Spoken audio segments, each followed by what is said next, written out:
Hello everyone, this is Meenakshi Verma and in this video we are going to discuss a new topic and the topic is Importance of Evaluation.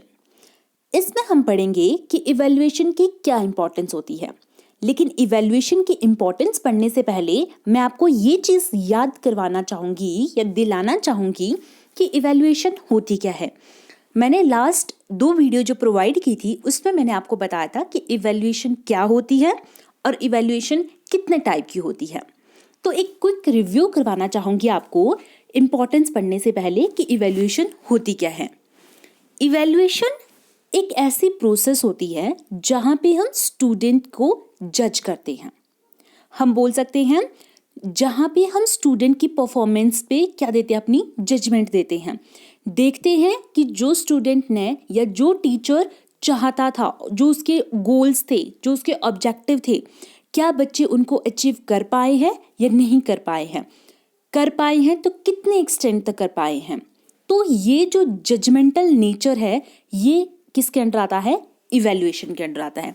Simply you can say evaluation जो है वो एक ऐसी process है जहाँ पे हम valuable judgement provide करते हैं किसी भी स्टूडेंट की परफॉर्मेंस पे।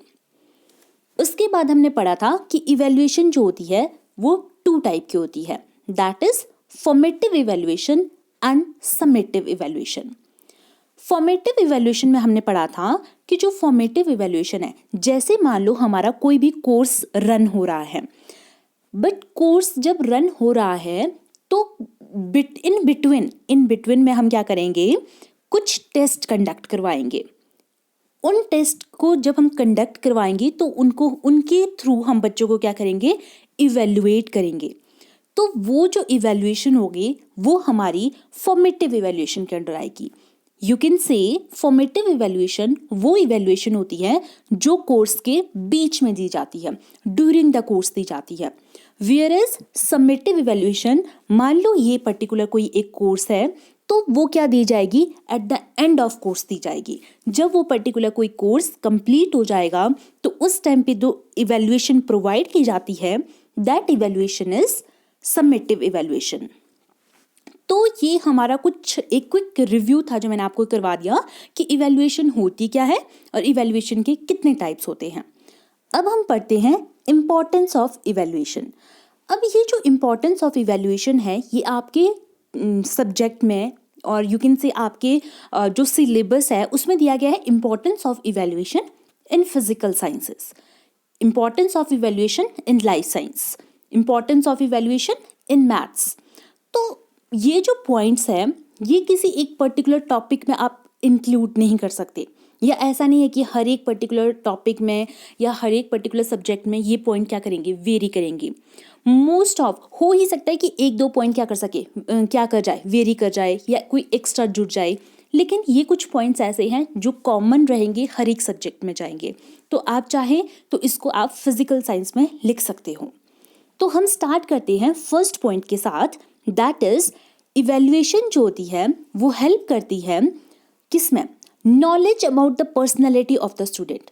हमें किसी भी स्टूडेंट की पर्सनैलिटी कैसी है उसको पता करने में हमें हेल्प करती है कौन, इवैल्यूएशन। किसी भी स्टूडेंट की हमें पर्सनैलिटी को जानना है तो उसमें हमें क्या करेगी, इवैल्यूएशन हेल्प करेगी। जैसे हमें पता है कि हर एक जो स्टूडेंट्स होते हैं या कोई भी जो पर्सन होता है वो एक जैसा नहीं होता है।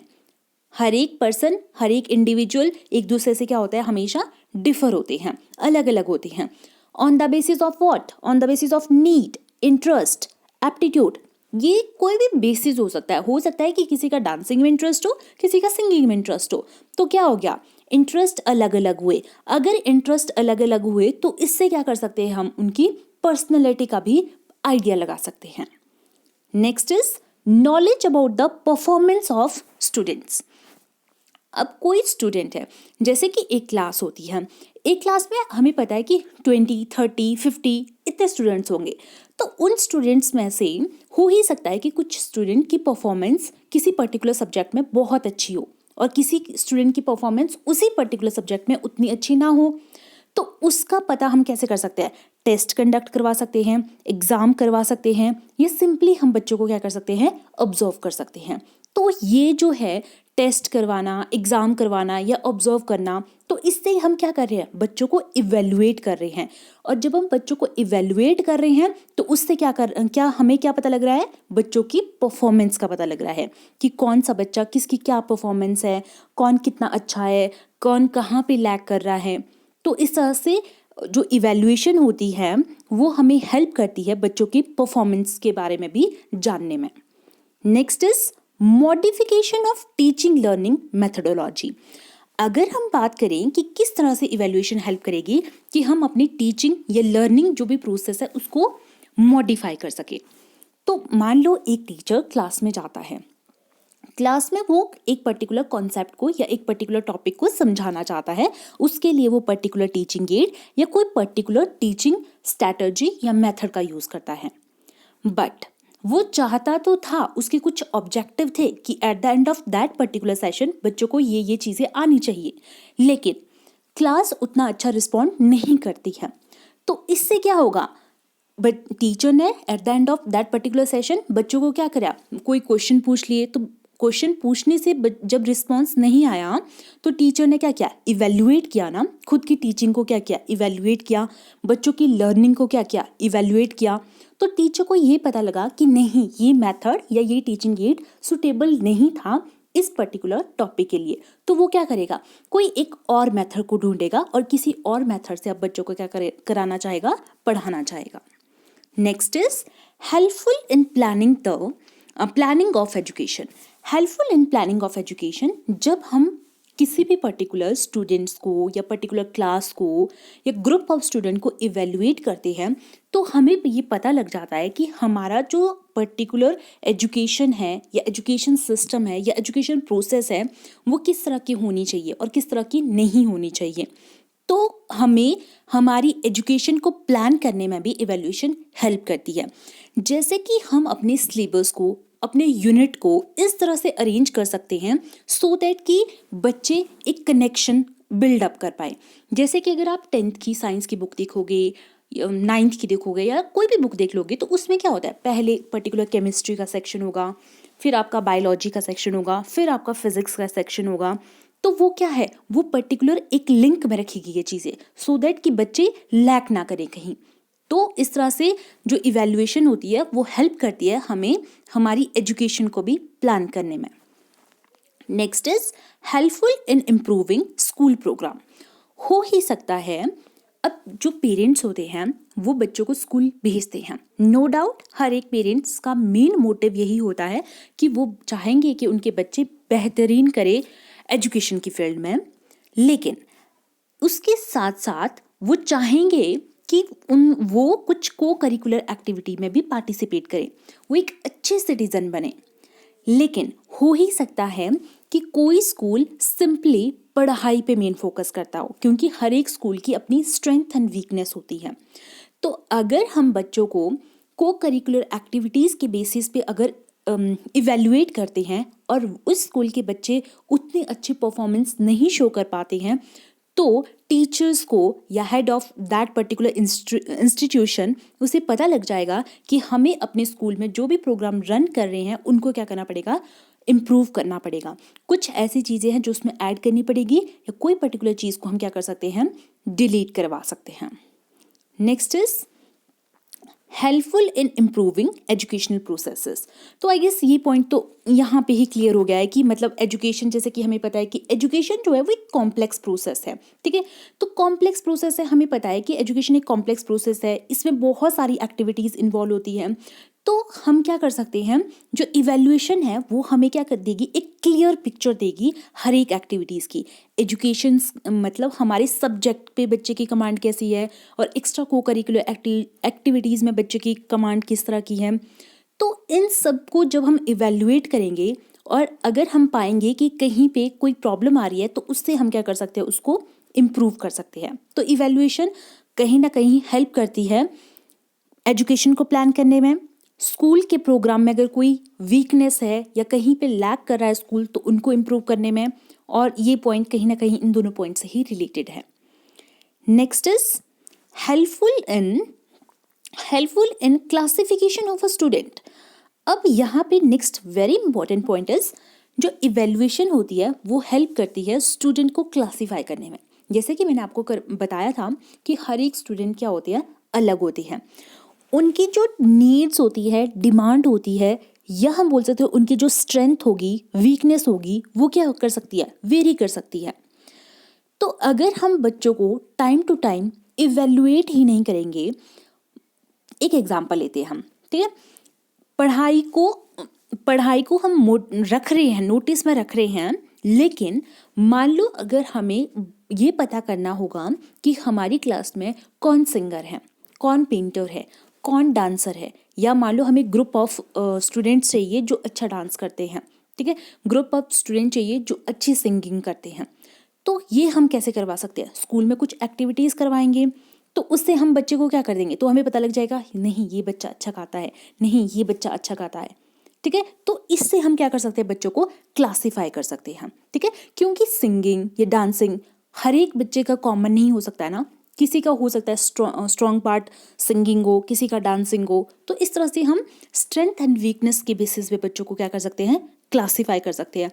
और ये चीज़ तभी पॉसिबल है अगर हम बच्चे को इवेल्युएट करेंगे, बच्चों को ऑब्जर्व करेंगे, बच्चे को उन पर्टिकुलर सिचुएशन में डालेंगे, क्योंकि तभी तो वो परफॉर्म करेंगे, और जब वो परफॉर्म करेंगे तभी टीचर उनको क्या कर पाएगा, इवेल्युएट कर पाएगा।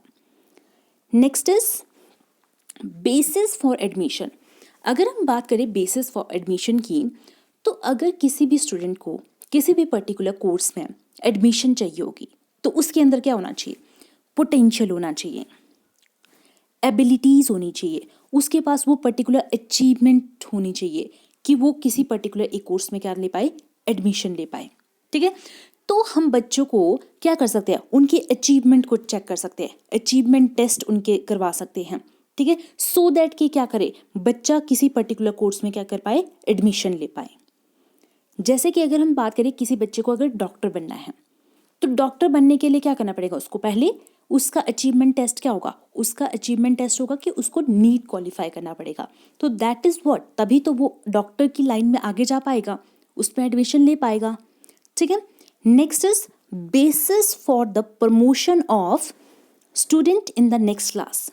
अगर हम बच्चों को इवेल्युएट नहीं करेंगे तो हम बच्चों को किस तरह से नेक्स्ट क्लास में प्रमोट करेंगे।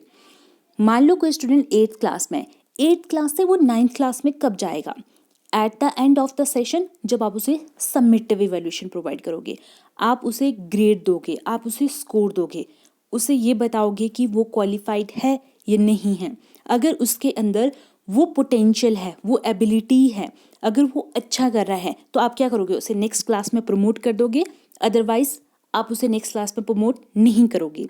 तो इसमें भी कौन हेल्प करिए, अगर हमने बच्चों को नेक्स्ट क्लास में प्रमोट करना है तो प्रमोशन के लिए भी हमें क्या चाहिए होगी, हमें क्या करनी पड़ेगी, इवैल्यूएशन करनी पड़ेगी। Next is helpful in guidance services.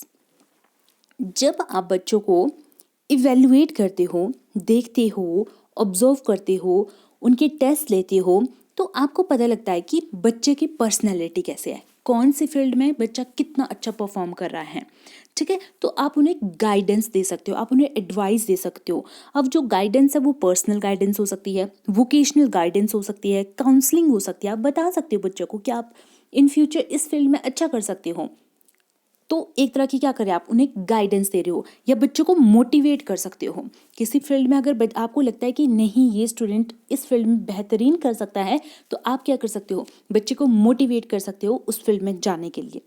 तो इसमें भी बच्चे को आपको क्या करना पड़ेगा, ऑब्जर्व करना पड़ेगा, इवेल्युएट करना पड़ेगा। Next is knowledge about the progress of a student.